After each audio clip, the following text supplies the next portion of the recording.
समय हुआ है। महाभारत की यहाँ कथा है। महाभारत की कथा में विजय श्री पांडवों को ही मिली। क्यों मिली वो आप जानते हो, क्योंकि वो सत्य की लड़ाई लड़ रहे थे। सत्य की लड़ाई लड़ रहे थे और कौरव असत्य की लड़ाई लड़ रहे थे। सत्य की हमेशा विजय होती है।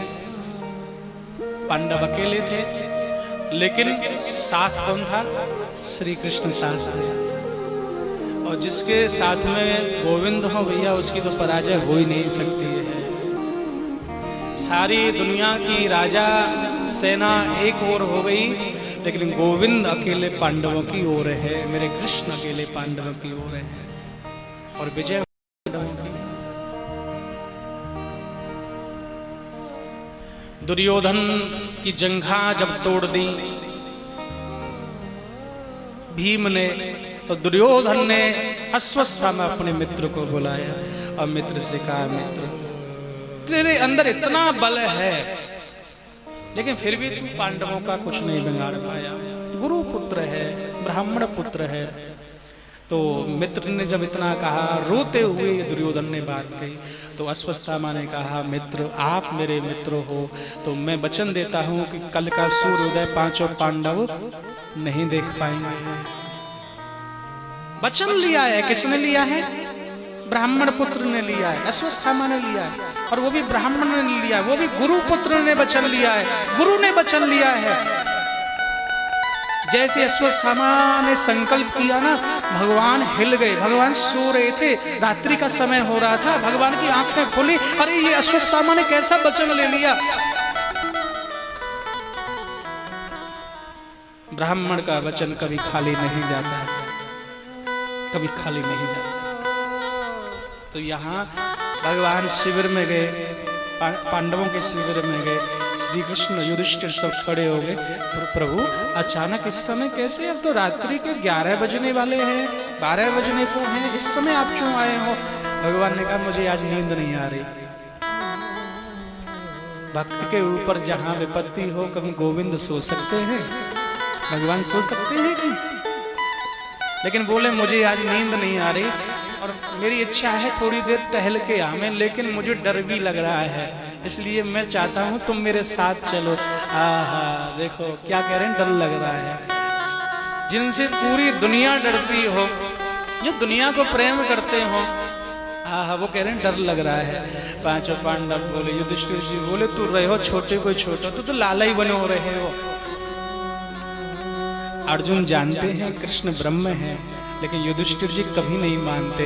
उनके मन में तो ये भाव आ जाता है कि ये मेरी बुआ को बेटा है, मेरा भैया है, मेरा अनुज है। ये सदैव लाला ही कहकर के बोले, कृष्ण ही कहकर के बोले।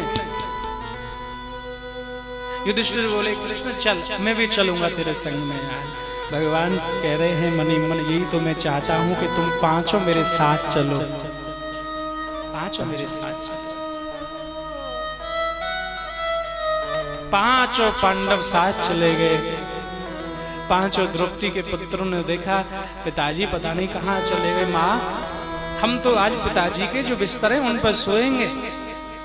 माँ ने कहा, पता नहीं, अब तो कृष्ण के साथ गए हैं, कब आए में, और सुबह 4 बजे तो वैसे ही उठ जामे हैं। तो पांचों पुत्र आकर के वहीं सो गए, वहीं सो गए।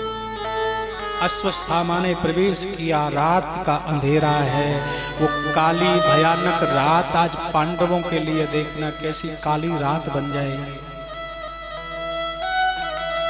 प्रवेश किया,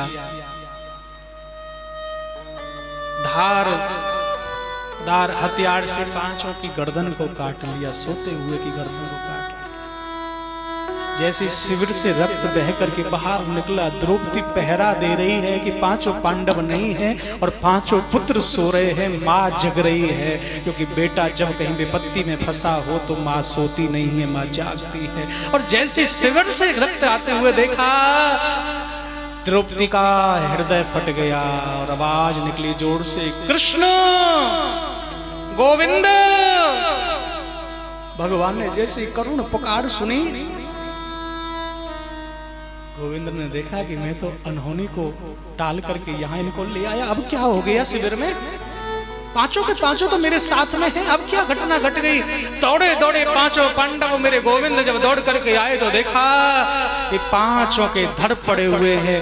सिरों को तो अश्वत्थामा अपनी पोटली में बांध करके ले गया दुर्योधन के पास में, क्योंकि वो मानेगा नहीं तो उसे दिखाऊंगा कि देख सबूत भी लाया हूं। और जैसे सबूत दुर्योधन को दिखाए थे ना, दुर्योधन भी पछाड़ खा करके गिर गया। और दुर्योधन ने कहा, हाय अश्वत्थामा, आज तूने क्या किया? बैर तो पांडवों से था, पुत्रों से क्या है? लेकिन एक बात और समझो, यहाँ जब व्यक्ति कमजोर हो जाता है ना तो उसे धर्म की दुहाई वो देने लग जाता है। लेकिन जब तक उसके अंदर बल का अहंकार होता है वो धर्म के मार्ग को छोड़ देता है। आज वो धर्म की दुहाई दे रहा है, अश्वत्थामा ये धर्म के विरुद्ध है, बच्चों की हत्या करना। लेकिन उस दिन उसे कहां वो भूल गया था, जिस दिन उसने अभिमन्यु के लिए चक्रव्यूह की रचना कराई थी, उस दिन धर्म को वो भूल गया था। आज धर्म की दुहाई दे रहा है क्योंकि आज कमजोर पड़ गया है, जंघा टूटी हुई पड़ी है, कुछ कर नहीं सकता है। कोई हमारी स्थिति है, जब शरीर में बल होता है तो हम धर्म के मार्ग पर नहीं चलते, लेकिन जब हम बलहीन हो जाते हैं तो हम धर्म की दुहाई देते हैं। ये धर्म के विपरीत है। अर्जुन कहने लगा, नहीं छोड़ूंगा उसे जिसने भी मेरे बच्चों को मारा है। कल प्रातः काल का सूर्य उदय वो नहीं देख पाएगा। मैं प्रतिज्ञा करता हूं। बादल गरजने लगे, बिजली चमकने लगी, पांचों के पांचों पांडव सिर पर हाथ रख के ऐसे रखे हैं, बैठे हैं। भगवान ने कहा, खबरदार अर्जुन, ऐसी प्रतिज्ञा की तो मारेगा किसको?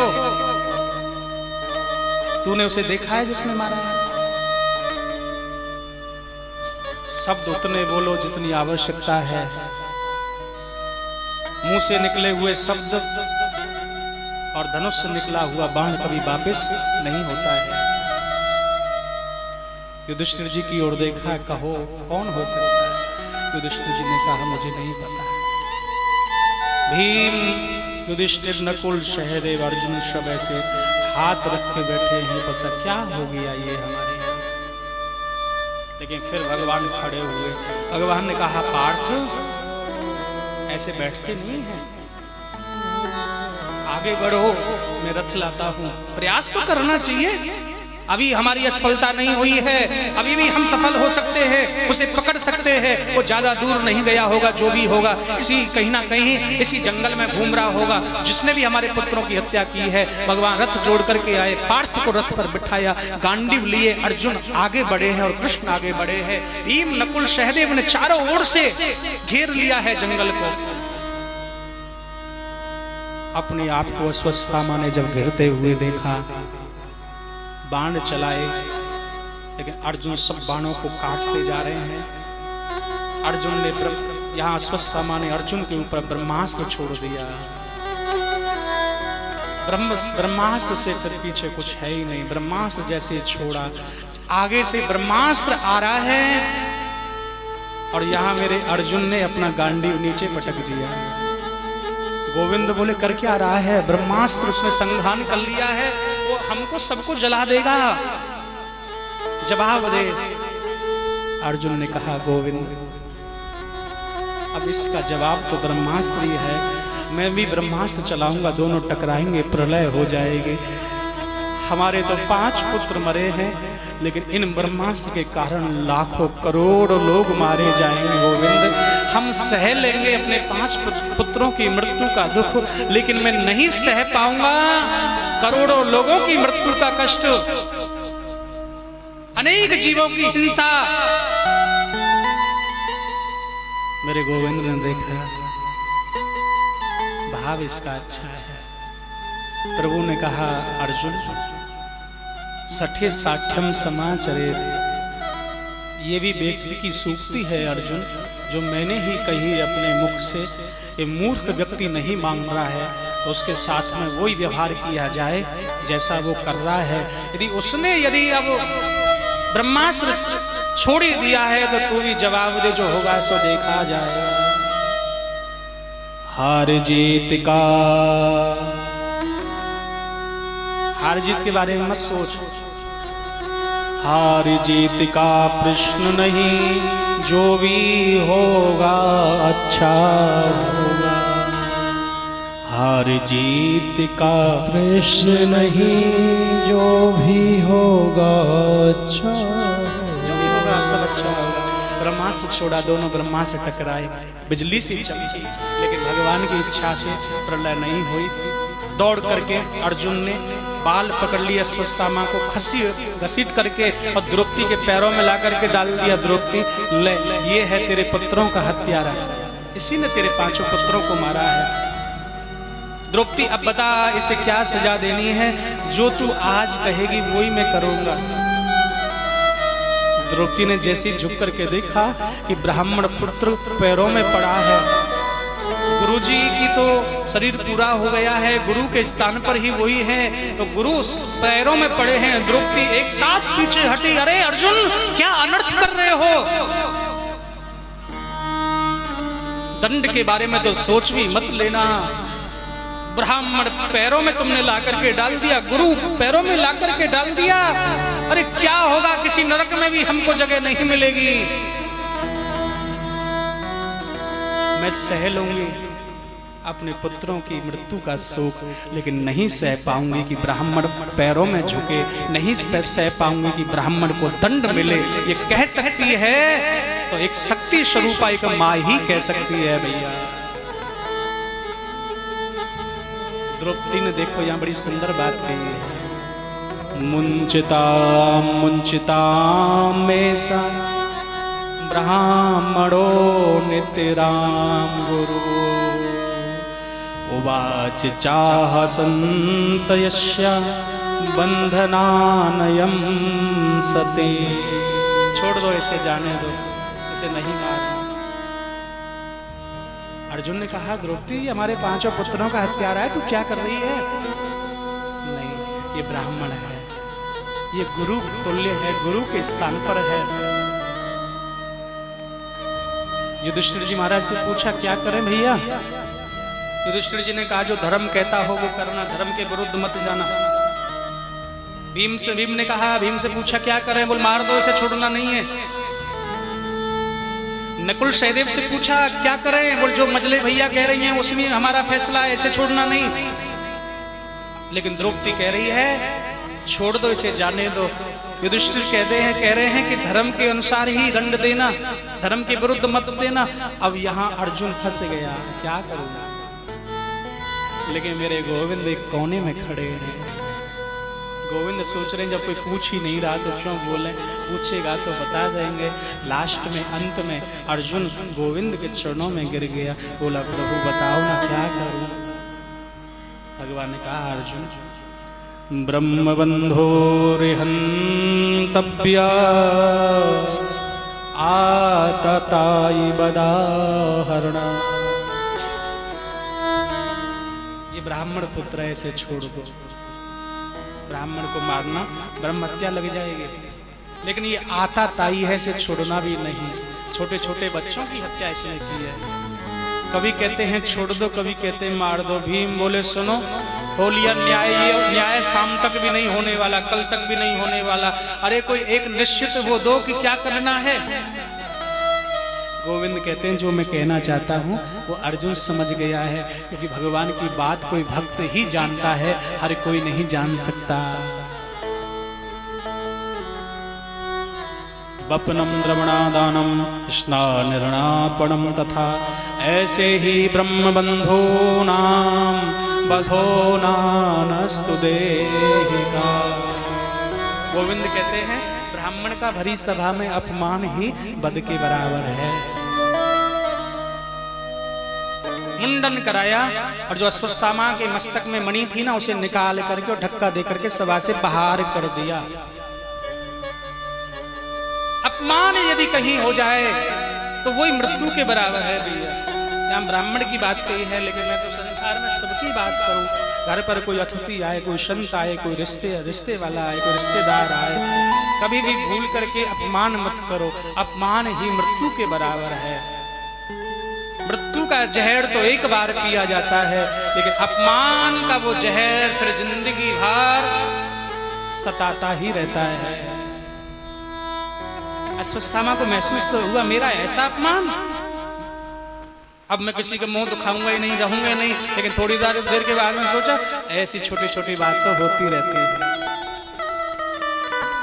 स्वाभिमानी व्यक्ति के लिए बहुत बड़ी बात है, लेकिन जिसकी स्वाभिमान जिसके पास नहीं उसके लिए तो छोटी ही बात रहती है। सुनो, लेकिन इसको याद आया, स्मरण हुआ कुछ दिनों के बाद में कि मैंने अभी वो उत्तरा का गर्व तो बाकी है, उस बालक को भी मारना है। पांडवों के वंश में किसी को नहीं छोड़ा, इन्होंने मुझे अपमान किया है, मेरा अपमानित मुझे किया है। उत्तरा के गर्व को नष्ट करने के लिए फिर ब्रह्मास्त्र का संगान किया, ब्रह्मास्त्र फिर छोड़ दिया। उत्तरा का गर्भ जलने लगा, ऐसा हो रहा है मानो बहुत जोर से अग्नि पेट में जल रही है। उत्तरा दौड़ी दौड़ी गई, माँ मैं क्या करूं, ऐसा लग रहा है मेरे कोई गर्भ को जला रहा है। द्रौपदी ने कहा बेटी द्वारकाधीश का तू याद कर, वही तेरी रक्षा कर।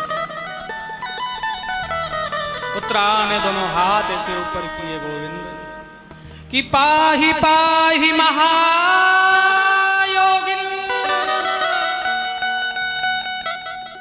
हे द्वारकावासी कृष्ण, हे गोविंद, आकर के मेरे गर्भ की रक्षा कीजिए, अब इस दुनिया में मेरा कोई नहीं है।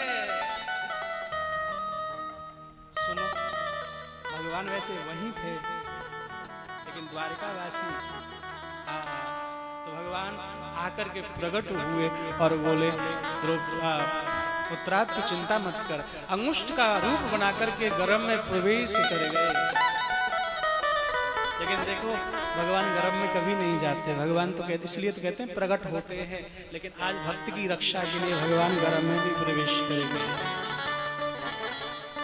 ब्रह्मास्त्र से रक्षा की, ब्रह्मास्त्र बाहर आकर के पांडवों की ओर दौड़ा, भगवान ने अपना सुदर्शन चक्र छोड़ दिया मारने के लिए, ब्रह्मास्त्र से रक्षा करने के लिए, पांडवों की रक्षा करने के लिए। एक रूप से गर्भ में है और एक रूप से बाहर खड़े होकर के पूछ रहे हैं अब बेटी कैसा लग रहा है, आपको शांति है? हाँ महाराज शांति है। थोड़ी देर में गर्भ को सुरक्षित किया, गोविंद बाहर आ गए, किसी को पता भी नहीं चला।